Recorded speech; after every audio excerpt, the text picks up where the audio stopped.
ಸ್ನೇಹಿತರೆ ನಮಸ್ಕಾರ. ಸ್ಪೋರ್ಟ್ಸ್ ಮೇಲ್ಗೆ ಸ್ವಾಗತ. ನಾನು ಸೋಮಶೇಖರ್ ಪಡುಕೆರೆ. ಕೇಂದ್ರ ಸರ್ಕಾರ ಒಂದು ಉತ್ತಮ ತೀರ್ಮಾನವನ್ನು ಕೈಗೊಂಡಿದೆ. ಅದು ಈ ದೇಶದ ಯುವ ಜನರ ಒಳಿತಿಗೋಸ್ಕರ. ಹಲವಾರು ಬೆಟ್ಟಿಂಗ್ ಆ್ಯಪ್ಗಳ ಜೊತೆಯಲ್ಲಿ ಡ್ರೀಮ್11 ಕೂಡ ಭಾರತ ಕ್ರಿಕೆಟ್ ತಂಡದಿಂದ ಹೊರದಬ್ಬಲ್ಪಟ್ಟಿದೆ. ಇದು ಅನೇಕರಿಗೆ ಬೇಸರವನ್ನು ತರಬಹುದು. ಅಂದರೆ ಬೆಟ್ಟಿಂಗ್ ಆಡಿಕೊಂಡು ಇದ್ದವರಿಗೆ ಬೇಸರವನ್ನು ತರಬಹುದು. ಆದರೆ ದೇಶದ ಭವಿಷ್ಯದ ಯುವ ಜನತೆಯ ಭವಿಷ್ಯದ ದೃಷ್ಟಿಯಿಂದ ಇಂಥ ಆ್ಯಪ್ಗಳು ದೂರವಾಗುವುದು ದೂರ ಮಾಡಿರುವುದು ಒಂದು ಉತ್ತಮ ತೀರ್ಮಾನವೇ ಆಗಿದೆ. ಹಿಂದೆ ಹಿರಿಯರೊಬ್ಬರು ಇದರ ವಿರುದ್ಧವಾಗಿ ಕೋರ್ಟ್ ಮೆಟ್ಟಿಲೇರಿದಾಗ ಈ ಡ್ರೀಮ್11 ನಂಬುದು ಫ್ಯಾಂಟಸಿ ಸ್ಪೋರ್ಟ್ಸ್ ಅಂತ ಹೇಳಿದ್ರೆ ಕಲ್ಪನಾ ಶಕ್ತಿ, ನಾವು ಕಲ್ಪಿಸಿಕೊಂಡು ಆಡ್ತಾರೆ, ಅದರಿಂದ ಸಮಾಜಕ್ಕೆ ಏನು ತೊಂದರೆ ಇಲ್ಲ ಅಂತ.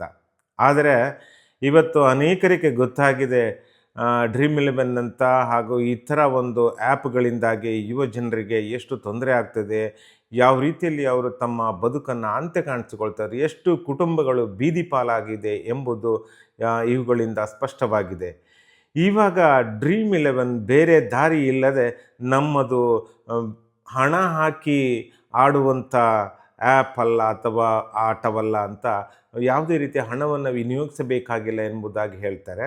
ಬಟ್ ಏನಿದ್ರೂ ಅದರ ಬ್ರ್ಯಾಂಡು ಹಾಗೇ ಇರ್ತದೆ. 3 ವರ್ಷಗಳ ಹಿಂದೆ ಡ್ರೀಮ್11 ಭಾರತ ಕ್ರಿಕೆಟ್ ತಂಡದ ಜೊತೆ ಒಪ್ಪಂದವನ್ನು ಮಾಡಿಕೊಂಡಿತ್ತು. ಇಂಡಿಯಾ ಅಂತ ಎಲ್ಲಿ ಬರ್ತದೋ ಅಲ್ಲಿ ಡ್ರೀಮ್11 ಅಂತ ಹಾಕಿದ್ದು ಬಹಳ ದೇಶದ ಜನರಿಗೆ ಬಹಳ ನೋವನ್ನುಂಟು ಮಾಡಿತ್ತು. ಯಾಕಂತ ಹೇಳಿದರೆ ನಮ್ಮ ದೇಶದ ಹೆಸರಿರಬೇಕಾದಲ್ಲಿ ಡ್ರೀಮ್11 ಇದೆ ಅಂತ ಹೇಳಿದಾಗ ನಮಗೆ ನೋವಾಗುವುದು ಸಹಜ. ಇದರಿಂದ ಫ್ಯಾಂಟಸಿ ಸ್ಪೋರ್ಟ್ಸ್ ಅಥವಾ ಈ ಡ್ರೀಮ್11ನಿಂದ ಸುಮಾರು ಜಾಹೀರಾತಿಗೆ ತುಂಬ ಲಾಭ ಆಗಿದೆ. ಜಾಹೀರಾತು ಪ್ರಪಂಚಕ್ಕೆ ತುಂಬ ಲಾಭ ಆಗಿದೆ. 3,964 ಕೋಟಿ ರೂಪಾಯಿಗಳನ್ನು ಈ ಡ್ರೀಮ್11 ಕೇವಲ ಜಾಹೀರಾತಿಗಾಗಿ ವಿನಿಯೋಗಿಸಿದೆ. ಆ ರೀತಿಯಲ್ಲಿ ನೋಡಿದಾಗ ಅದರಿಂದ ಎಲ್ಲೋ ಒಂದು ವ್ಯಾವಹಾರಿಕ ಆದಂಥ ಲಾಭ ಆಗಿದೆ. ಆದರೆ ಇನ್ನೊಂದು ಕಡೆ ನೋಡಿದಾಗ ನಮಗೆ ಬಹಳ ಒಂದು ದೇಶದ ಭವಿಷ್ಯವನ್ನು ಗಮನಿಸಿಕೊಂಡಾಗ ಇವುಗಳಿಂದ ತುಂಬ ನಷ್ಟವಾಗಿದೆ. ಈಗ ನಾವು ವಿನಿಯೋಗಿಸಿದಂಥ 358 ಕೋಟಿ ರೂಪಾಯಿ ವಾಪಸ್ಸು ಕೊಡಿ, ನಾವು ನಮ್ಮ ಬ್ರ್ಯಾಂಡನ್ನು ಹಿಂಪಡೆದುಕೊಳ್ತೇವೆ, ನಾವು ನಮ್ಮ ಪ್ರಾಯೋಜಕತ್ವವನ್ನು ಹಿಂಪಡೆದುಕೊಳ್ತೀವಿ ಅಂತ ಡ್ರೀಮ್11 BCCIಯನ್ನು ಮನವಿ ಮಾಡಿಕೊಂಡಿದೆ ಎಂಬ ಸುದ್ದಿ ಬಂದಿದೆ. ಸೊ ಹಾಗೆ ಒಂದು ವೇಳೆ ಆದಲ್ಲಿ ಭಾರತ ಕ್ರಿಕೆಟ್ ತಂಡ ಸದ್ಯದಲ್ಲೇ ಆರಂಭಗೊಳ್ಳಿರುವ ಏಷ್ಯಾ ಕಪ್ನಲ್ಲಿ ಡ್ರೀಮ್11 ಬ್ರ್ಯಾಂಡ್ ಇಲ್ಲದೆ ಆಟವನ್ನು ಆಡಲಿದೆ.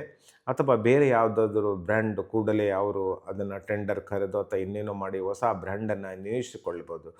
ಕೇಂದ್ರ ಸರ್ಕಾರಕ್ಕೆ ನಾವೆಲ್ಲರೂ ಒಂದು ಥ್ಯಾಂಕ್ಸ್ ಹೇಳಲೇಬೇಕು.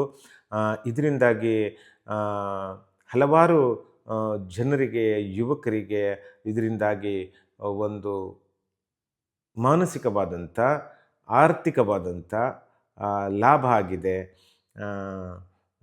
ಇದರಿಂದ ಸಾಕಷ್ಟು ಹಲವಾರು ಕುಟುಂಬಗಳು ನೆಮ್ಮದಿಯ ದಿನಗಳನ್ನು ಕಳೆಯುವಂತಾಗಿದೆ ಅಂತ ನಾವು ಹೇಳಬಹುದು. ನೋಡಿ, ಫ್ಯಾಂಟಸಿ ಸ್ಪೋರ್ಟ್ಸ್ ಅಂದರೆ ಕಲ್ಪನೆಯನ್ನು ಆಧರಿಸುವಂಥ ಕ್ರೀಡೆ ಎಂಬುದಾಗಿ ಹೇಳ್ತಾರೆ. ಆದರೆ ನಮ್ಮ ದೇಶದಲ್ಲಿ ಓಸಿ ಅನ್ನೋದು ಇವತ್ತಿಗೂ ಇದೆ. ಇದು ಯಾವಾಗ ಕೊನೆಗಾಣ್ತದೆ? ಇದು ಕೂಡ ಒಂದು ಕಲ್ಪನಾ ಶಕ್ತಿ, ಕಲ್ಪನೆಯನ್ನೇ ಮೀರಿಸುವಂಥ, ಕಲ್ಪನೆಯನ್ನೇ ಆಧರಿಸಿದಂಥ ಒಂದು ಗೇಮ್ ಆಗಿದೆ. ಇದು ಕೂಡ ಒಂದು ದಿನ ಕೊನೆಗಾಣಬೇಕಾಗ್ತದೆ. ಯುವ ಜನತೆ ತಮ್ಮ ಅಭಿವೃದ್ಧಿಯತ್ತ ಹೆಜ್ಜೆ ಹಾಕಬೇಕಾದ್ರೆ ಇಂಥವುಗಳಿಂದ ದೂರ ಇರಬೇಕಾಗ್ತದೆ. ಮತ್ತೊಮ್ಮೆ ಕೇಂದ್ರ ಸರ್ಕಾರಕ್ಕೆ ಧನ್ಯವಾದವನ್ನು ಹೇಳುತ್ತಾ, ನಮ್ಮ ಸ್ಪೋರ್ಟ್ಸ್ ಚಾನಲ್ಗೆ ನೀವು ಸಬ್ಸ್ಕ್ರೈಬ್ ಆಗಿ sportsmail.net.